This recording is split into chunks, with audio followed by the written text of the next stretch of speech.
नमस्कार, जय सिटी देख रहे सभी दर्शकों का बहुत बहुत स्वागत है हमारी इस विशेष चुनावी पेशकश में। कमल या हाथ, कर्नाटका है किसके साथ। मैं हूं आपके साथ गीत उदय सैनी। सबसे पहले मैं आपको बता देना चाहती हूं कि कर्नाटका विधानसभा चुनावों के लिए आज वोटिंग हुई है, वोटिंग संपन्न हो चुकी है और सभी दिग्गजों की जो किस्मत है वो ईवीएम में कैद हो चुकी है। बीजेपी और कांग्रेस के बीच में एक कहें कांटे की टक्कर, लेकिन जेडीएस के होने के चलते मुकाबला जो है वो त्रिकोणीय है। और इस बीच एक ही चरण में चुनाव 13 मई को चुनावी जो नतीजे हैं वो आ जाएंगे, पता चलेगा कि कर्नाटका किसका है। इस बीच बताना यह भी चाहेंगे कि भाजपा की इस वक्त सरकार है, बसवराज बोम्मई कर्नाटका के मुख्यमंत्री हैं और भाजपा की इस वक्त कोशिश देखिए राज्य में है कि पिछले 3.5 दशकों का जो एक ट्रेंड है उस ट्रेंड को बदला जाए, लेकिन कांग्रेस ऐसा नहीं चाहती है, वो इस ट्रेंड को बरकरार रखना चाहती है। चुनावी प्रचार प्रसार से लेकर वोटिंग के संपन्न होने तक देखा गया है कि तीनों जो पार्टियां हैं, कांग्रेस, बीजेपी और साथ ही साथ जेडीएस, तीनों ने अपनी पूरी ताकत झोंक दी और ऐसे में मतदाताओं से खूब वायदे भी किए गए हैं। और उन्हीं फैक्टर्स की जब हम बात करते हैं तो उन फैक्टर्स में बहुत सारी ऐसी चीजें हैं जो इन कर्नाटका के विधानसभा चुनावों को काफी ज्यादा दिलचस्प बना देती हैं। तो आज 13 मई को क्योंकि रिजल्ट्स आ जाएंगे कर्नाटका के चुनावों के, लेकिन एक अनुमानित जो पिक्चर है ना उसका एक डीप एनालिसिस इस प्रोग्राम के माध्यम से, इस विशेष पेशकश के माध्यम से हम आज लेकर हाजिर हुए हैं। इससे पहले कि उस डीप एनालिसिस को समझने की हम कोशिश करें, ग्राफिक्स टेक्स्ट के माध्यम से कर्नाटका के एक जो पॉलिटिकल हिस्ट्री है उसको हम समझना चाहते हैं और उसे आपके समक्ष भी पहले रखेंगे कि देश के आजाद होने से लेकर आज तक कर्नाटका को कुल 23 मुख्यमंत्री मिल चुके हैं और ये एक दिलचस्प हिस्ट्री इसकी रही है। कर्नाटका में अब तक 6 बार राष्ट्रपति शासन लग चुका है और ऐसे में 4 ऐसे मुख्यमंत्री हैं जिन्होंने अपना कार्यकाल पूरा किया है। मौजूदा, जैसे हमने पहले बताया कि सीएम बसवराज बोम्मई जो हैं वो 23वें मुख्यमंत्री हैं। और साथ ही साथ बताते चले कि 25 अक्टूबर 1947 से 30 मार्च 1952 तक पहले मुख्यमंत्री कांग्रेस पार्टी के चेंगलराय रेड्डी थे और तब से लेकर अब तक देखा गया कि 4 ही मुख्यमंत्री जो हैं वो अपना कार्यकाल पूरा कर पाए हैं। और इन बिटवीन कार्यकाल पूरा करने वाले मुख्यमंत्रियों में एस निंजलेगप्पा, देवराज ओड्स, रामकृष्ण हेगड़े व सदरमैया हैं। और कर्नाटका की राजनीति के दिलचस्प इतिहास में देखा जाए तो एक ट्रेंड है और उस ट्रेंड को देखा गया है कि हर बार उस ट्रेंड के चलते ही कई जो राजनीतिक परिस्थितियां इसे बदलने की कोशिश तो की गई है चुनावों के माध्यम से, लेकिन ऐसा हुआ नहीं है। तो देखिए, जैसे हमने पहले बताया कि जो बीजेपी की कोशिश है वो राज्य में पिछले 3.5 दशक से सत्ता बदलने के ट्रेंड को बदलने की इस वक्त कर रही है, लेकिन कांग्रेस जो है वो इस ट्रेंड को बरकरार रहने की जो है पूरी उम्मीद इस वक्त कर रही है। तो आज इस शो के माध्यम से हम लेकर आए हैं कर्नाटका चुनाव का एक डीप एनालिसिस, एक अनुमानित पिक्चर, संभावनाओं पर आधारित। और इसी पर बातचीत करने के लिए हमारे साथ इस वक्त पॉलिटिकल एनालिस्ट सर्वेश्वर सर्वेश जी हमारे साथ जुड़ चुके हैं। आइए सबसे पहले उनका स्वागत करते हैं। सर्वेश्वर जी, बहुत बहुत स्वागत है आपका प्रोग्राम में। Thank you so much. आपने मुझे इस प्रोग्राम में शामिल किया जी। तो सर्वेश्वर जी, 13 मई की एक अनुमानित पिक्चर की बात हम यहां पर करने वाले हैं कि देखिए, चुनावी प्रक्रिया के तहत वोटिंग जो है वो संपन्न तो हो चुकी है, लेकिन इसके साथ साथ अब 13 मई को जो है सबकी नजरें टिकी हुई हैं कि कर्नाटका किसका होगा, कांग्रेस का होगा या फिर यहां पर एक कहें गठबंधन की सरकार बन सकती है या फिर बीजेपी की सरकार बन सकती है। हालांकि कर्नाटका कहीं कांग्रेस के जो अध्यक्ष हैं डीके शिव कुमार, वो तो कह चुके हैं कि हम बहुमत का आंकड़ा ही प्राप्त करेंगे और ऐसे में किसी अलायंस की हमें यहां पर जरूरत नहीं पड़ेगी, हम एक मत होकर चल रहे हैं और एक मत ही हम अपनी सरकार जो है बनाने वाले हैं। लेकिन कुल मिलाकर बहुत सारी ऐसी चीजें हैं सर्वेश्वर जी जो इन चुनावों को बेहद दिलचस्प बना देती है। लेकिन सबसे पहले मैं वोटिंग प्रक्रिया शुरू होने से लेकर, चुनाव प्रचार शुरू होने से लेकर वोटिंग संपन्न होने की जो एक सिनेरियो है उसे समझना चाहती हूं, बीजेपी के संदर्भ में, कांग्रेस के संदर्भ में और साथ ही साथ जेडीएस के संदर्भ में। देखिए गीत जी, जब ये चुनाव स्टार्ट हुआ था तो तमाम जो डेटा थे, जो तमाम पॉलिटिकल पंडित्स और जो आंकड़े बता रहे थे, उसमें कांग्रेस को अपर हैंड मिला हुआ था। वहां पे एंटी इनकम्बेंसी बोल लीजिए बीजेपी का 5 सालों का, या अगर सचमुच में वहां 40% जो भ्रष्टाचार की बातें हो रही है उसके लिए कांग्रेस का अपर हैंड था। और अगर आप पास्ट चुनाव देखेंगे तो कांग्रेस का जो वोटिंग परसेंटेज रहा है वो इंटैक्ट रहा है, 38-39%। बीजेपी का उसमें चेंजिंग हुई है। लोकसभा इलेक्शन देख लीजिए, जहां विधानसभा चुनाव में बीजेपी को 36% वोट देते थे, वही लोकसभा चुनाव 2019 में वो 51% के आसपास हो जा रहा है। लोकसभा के टोटल 28 सीट्स हैं, जहां बीजेपी ने 25 सीटें जीती थी। रही बात की इस बार के चुनाव में 3 दल, मुख्यतः दल वहां पे हैं, जो जेडीएस है, फिर बीजेपी है और कांग्रेस है। पिछली बार हमने देखा था बीजेपी 2018 में सिंगल लार्जेस्ट पार्टी आई थी, 104 बीजेपी को मिली थी, फिर कांग्रेस और जेडीएस बीजेपी उस आंकड़े को छू नहीं पाई थी, तो जेडीएस और कांग्रेस ने मिलकर और जो चीजें देखा गया बीच में, फिर जेडीएस कांग्रेस के विधायक टूटे, फिर बीजेपी में आए और फिर बीजेपी ने अपना कार्यकाल पूरा किया जी। अगर आप देखेंगे ओवरऑल डेवलपमेंट की बात अगर कर्नाटक में बीजेपी कर रही है डबल इंजन की सरकार की, तो इसमें कोई दो राय नहीं है। कल एक बहुत बड़े ऑथर है और इन्वेस्टर है रुचिर शर्मा, उन्होंने आर्टिकल किया। वहां पे उन्होंने बताया कर्नाटक जो है पिछले एक दशक में 2010 से लेकर अभी तक 16 के पोजीशन पे जो इंडिया का जो स्टेट का जो ये का इकोनॉमिक स्केल उसके 3rd पोजीशन पे आ था। तो ये दिखा रहा है कि वहां पे जो प्रेजेंट गवर्नमेंट है उसका कितना उसमें कंट्रीब्यूशन है, का योगदान है, या फिर कांग्रेस के भी इस पीरियड में कांग्रेस की गवर्नमेंट रही है। और ये जो डेवलपमेंट है केवल उन्होंने शहर का नहीं किया है, पूरा उन्होंने गांव का भी विजिट किया है और उनका ये उन्होंने ये दिखाने की कोशिश की कि जो गांव है, एक गांव का नाम उन्होंने बताया सुना घाटी करके एक गांव है, वहां पे जैसे शहर में आप अपार्टमेंट सिस्टम देख रहे हैं, गांव तक में पहुंच गया है। तो उनका उस डिटेल एनालिसिस में था कि जो वहां पे जो कर्नाटक में जो इकोनॉमी है उसको उन्होंने कहा जेन्युइन मिरेकल इकोनॉमी। तो हम इसमें कहीं भी ये डिनाई नहीं कर सकते कि बीजेपी के शासन काल में कर्नाटक का वो जो कह रहे हैं कि इकोनॉमिक डेवलपमेंट हो या फिर जो ओवरऑल डेवलपमेंट हो वो हुआ है।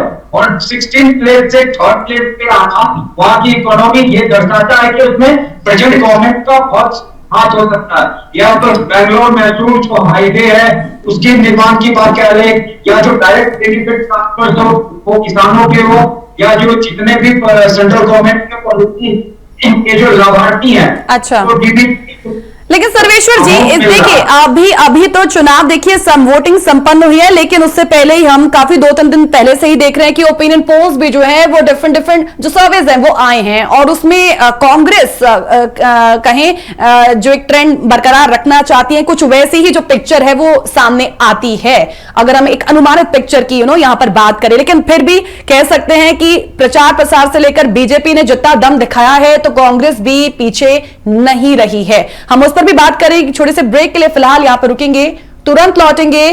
कमल या हाथ कर्नाटका किसके साथ, उस पर हमारी जो चर्चा है वो जारी रहेगी। कमल या फिर हाथ कर्नाटका है किसके साथ, कर्नाटका की आज बात, और क्योंकि यहां पर वोटिंग हो चुकी है और कर्नाटका को जीतना इसीलिए भी जरूरी है क्योंकि देखिए जो भी पार्टी यहां पर जीतेगी तो एक आत्मबल के साथ साथ एक आत्मविश्वास भी जो है वो उत्पन्न होता है किसी भी पार्टी और उसके कार्यकर्ताओं में, क्योंकि इन चुनावों के बाद चुनाव होने हैं, राजस्थान में भी चुनाव, मध्य प्रदेश में भी होने हैं, तो निश्चित सी बात है कि कर्नाटका का चुनाव एक बार जीत लिया तो ऐसे में एक कॉन्फिडेंस जो है जो हो जाता है, अंदर आ जाता है, उससे दूसरे आने वाले चुनावों के लिए भी जो है एक कहें जो एक कॉन्फिडेंस है वो ऑटोमेटिकली क्रिएट हो जाता है। सो बीजेपी के साथ साथ कांग्रेस जो है वो इस बार एक चोटी का जो है वो जोर लगाए हुए है। हमारे साथ पॉलिटिकल एनालिस्ट सर्वेश्वर सर्वेश जी इस वक्त जुड़े हुए हैं। सर्वेश्वर जी, ब्रेक पे जाने से पहले आपने एक सर्वे की बात की थी और एक शख्स द्वारा जो कहा गया है कि उनकी ओर से जो ओपिनियन आया है उसकी बात रखी थी कि इकोनॉमिक डेवलपमेंट जो हुआ है, जिस तरीके का सिनेरियो इस वक्त कर्नाटका के कुछ कहीं जगहों पर देखने को मिलता है, उसके हिसाब से इस बार बीजेपी जो है वो अपनी सरकार बनाती हुई नजर आती है। लेकिन मुझे आपका यहां पर ओपिनियन जानना है। देखिए, कहते हैं ना कि जब पूर्ण बहुमत नहीं आता है तो सत्ता जो है वो स्थायी नहीं रहती है, और कर्नाटका की देखिए पिक्चर, जब हम पॉलिटिकल हिस्ट्री की इसकी बात करते हैं तो वो कुछ ऐसी ही रही है। और यही वजह है कि लोकतंत्र में जब हम टूट फूट या दल बदल के मौके जब मिलते रहते हैं तो ये जो पार्टियां हैं उसका भरपूर फायदा भी उठाती हैं। जनता का भरोसा जो है, लेकिन इस बीच ये एक नेगेटिव चीज है कि उसका जो भरोसा है वो कम जरूर हो जाता है। लेकिन इस बार क्या होगा, क्या लगता है? बीजेपी या फिर कांग्रेस या फिर जेडीएस या फिर जेडीएस के साथ किसी का अलायंस? देखिए, जब शुरुआत में मैंने पहले बोला कि जब चुनाव की प्रक्रिया शुरू हुई थी या उससे पहले कांग्रेस का अपर हैंड था। लग रहा था कि इस बार जो बीजेपी का जो कर्नाटक बोलते हैं कि जो साउथ इंडिया का वो प्रवेश द्वार है बीजेपी। बिल्कुल, बीजेपी का शासन में रही जी। तो जो कांग्रेस है बीजेपी से सत्ता हथिया लेगी, जैसा कि स्थिति दिखा रहा था। और कांग्रेस या तो जेडीएस के सहयोग से या पूर्ण बहुमत में आ जाएगी। लेकिन जैसे चुनाव की प्रक्रिया शुरू हुई, चुनाव प्रचार शुरू हुए, उसमें कुछ ऐसी चीजें आ गई जो कि अपर हैंड जो बीजेपी बैकफुट पे थी, कहीं ना कहीं वो बीजेपी को उस पोजीशन में ला दी, जिससे कि अब हम कह सकते हैं कि जो नेक टू नेक फाइट पहले उस टाइप की नहीं थी, अब नेक टू नेक फाइट हो गई है। हाँ। अब किसी भी साइड में पूर्ण गवर्नमेंट की सत्ता, या तो बीजेपी अपना गवर्नमेंट बचा लेगी या फिर उस तरीके की हार नहीं होगी जो मार्जिन होगा। जैसे लास्ट टाइम 2018 में 104 सीटें बीजेपी को आई थी, तो उसके आसपास रहेगी बीजेपी, क्योंकि बहुत सारे ऐसे डेवलपमेंट हुए। जैसे बीजेपी के बहुत बड़े बड़े नेता, जो स्टालवर्ट कर लीजिए, कद्दावर नेता कह लीजिए, वो बीजेपी को छोड़ के चले गए। क्यों? क्योंकि उनकी टिकटें काट दी गई।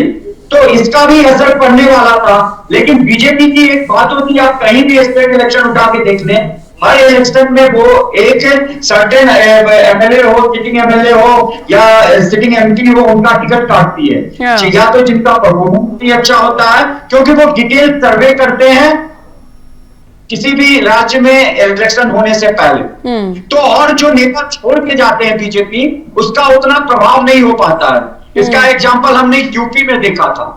तो यहाँ पे वो जो चीजें थी कि जगदीश शेट्टर कांग्रेस में चले गए, इसका बीजेपी को बहुत नुकसान झेलना पड़ेगा और बीजेपी की जो हार होगी वो हार्डली वो 40-50 से 60 के जो भी पहले जो ये ओपिनियन पोल शुरू हुए थे उसमें आया था।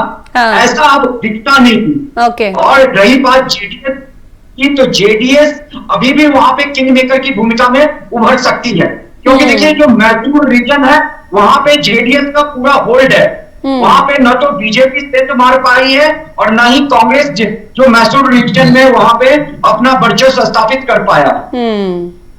सर्वेश्वर जी, जब मैनिफेस्टो आया था तो मैनिफेस्टो को लेकर भी कई तमाम तरीके के कहे ना वाद विवाद जो है नेताओं में देखने को मिला है, और चर्चाएं मैनिफेस्टो की भी काफी रही है। खासकर जब हम बजरंग दल की बात कर लेते हैं, उस पर बैन लगाने की जो बात मैनिफेस्टो में कांग्रेस द्वारा की गई है।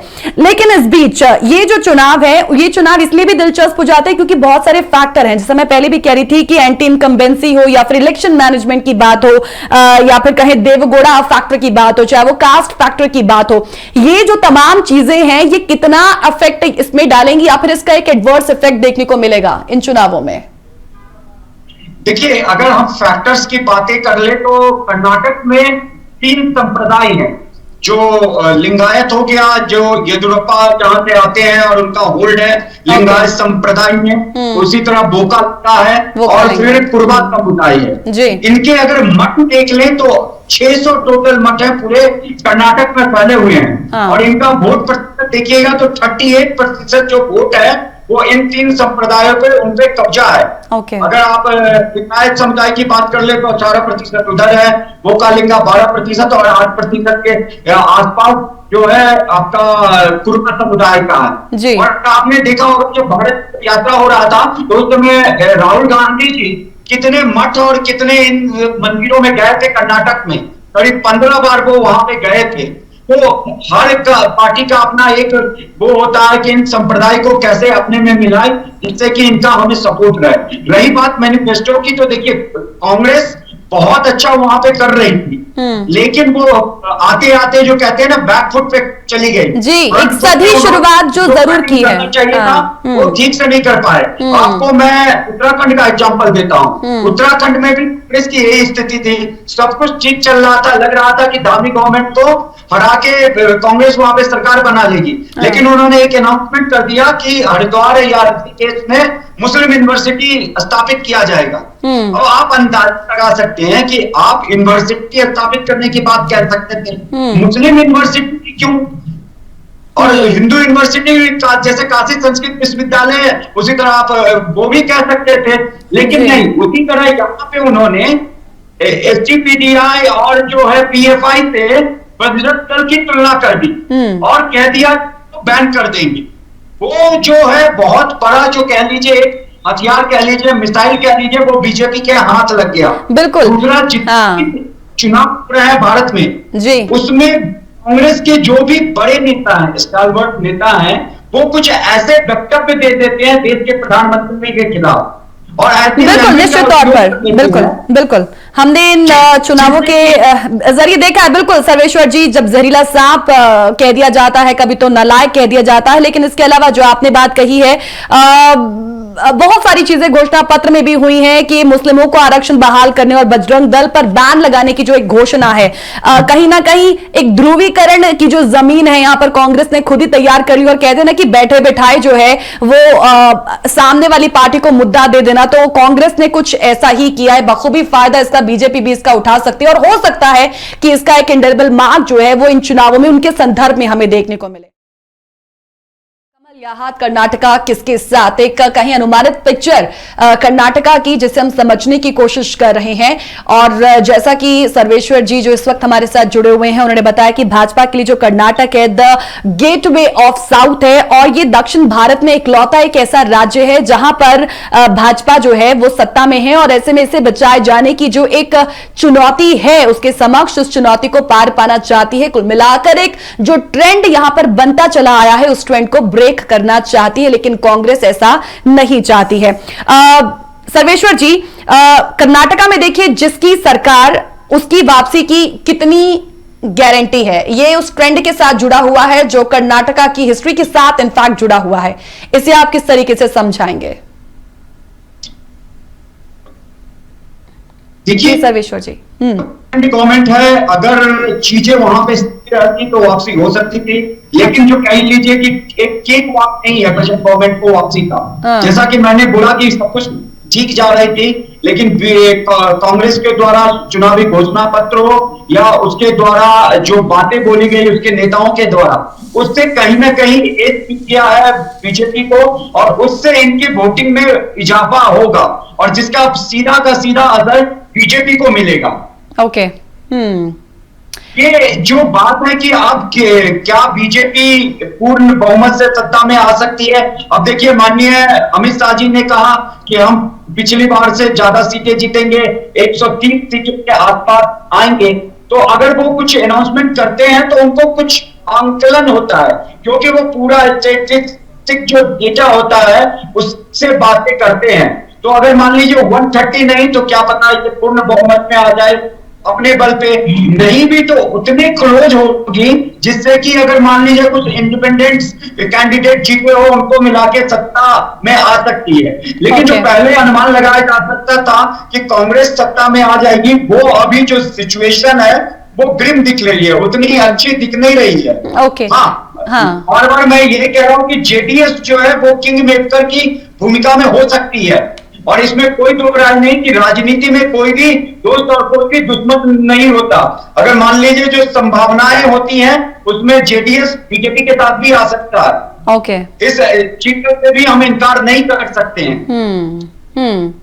क्योंकि समय मेरे पास कम है, मैं यहाँ पर कुछ हाई प्रोफाइल सीट्स की भी बात कर लेना चाहती हूँ। हालांकि जिक्र तो यहाँ पर 5 सीटों का ही हो रहा है, चाहे वो चन्नापटम हो या फिर शिकारीपुरा हो, शिवगांव हो जो कि बुम्बई जी का है, और ऐसे में रामनगर, इसकी भी काफी ज्यादा चर्चाएं हैं क्योंकि ये जेडीएस का देखिए गढ़ रही है और यहीं से जो दो दिग्गज हैं, चाहे वो एचडी देवगौड़ा हो या फिर कुमारस्वामी हो। तो क्या लगता है कि ये जो हाई प्रोफाइल सीट्स हैं, इस पर किस तरीके का जो है असर देखने को मिलेगा, बीजेपी का, कांग्रेस का या फिर जेडीएस का, इन हाई प्रोफाइल सीट? देखिए आपने जो चन्नापटना की जहाँ जेडीएस चन्नापटन कुमारस्वामी आते हैं, हाँ जी, 2 बार कर्नाटक के सीएम रहे हैं, हाँ जी, तो ये उनका गढ़ है। हाँ। आप बीजेपी के ऊपर पे जो है वो योगेश्वरा है, सीपी योगेश्वरा है उनके अगेंस्ट, हाँ जी, तो वहां पर जेडीएस को हराना मुश्किल है। जो मैसूर है, जो मैसूर रीजन है,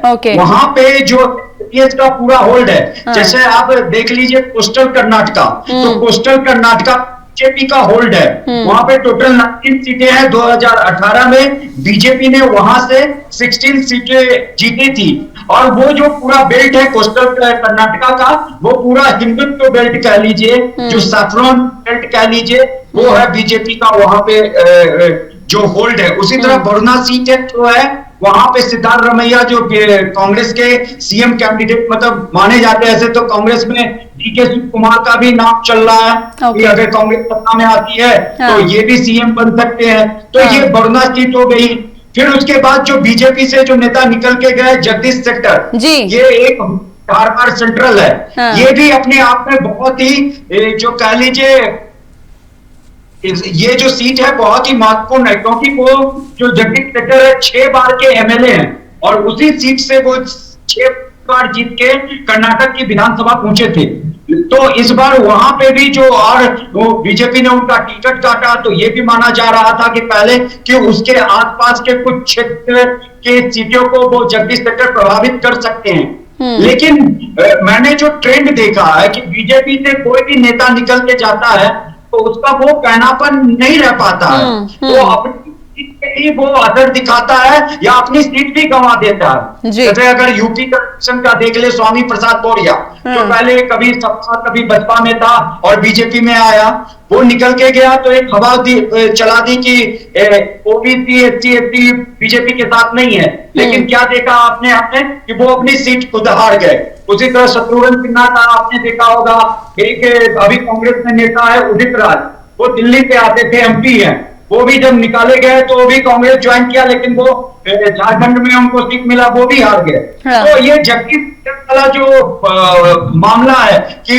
भले वो अपना सीट जीत लें, लेकिन जो वो हुगली धारवाड़ सेंट्रल का जो इलाका है, वहां पे बाकी क्षेत्र के सीटों के कोई खास प्रभाव नहीं कर पाएंगे वो। ओके, ठीक है। 5 सीटों का आज हमने ये जो है जिक्र किया है, और कुल मिलाकर चुनावी ट्रेंड की भी बात यही की है। लेकिन कहते तो देखिए, सरकार जिसकी जो होती है उसकी वापसी करना यहाँ पर थोड़ा मुश्किल हो जाता है, लेकिन देखना यही होगा कि ये जो ट्रेंड है ये टूटता है या फिर बरकरार रहता है। बरकरार रहेगा तो निश्चित तौर पर कांग्रेस के लिए अच्छा, लेकिन टूटेगा तो ये बीजेपी के लिए अच्छा। बहुत बहुत शुक्रिया सर्वेश्वर जी आपका प्रोग्राम में हिस्सा लेने के लिए। एक डीप एनालिसिस पर आज आपके साथ एक सार्थक चर्चा हुई है। Thank you so much.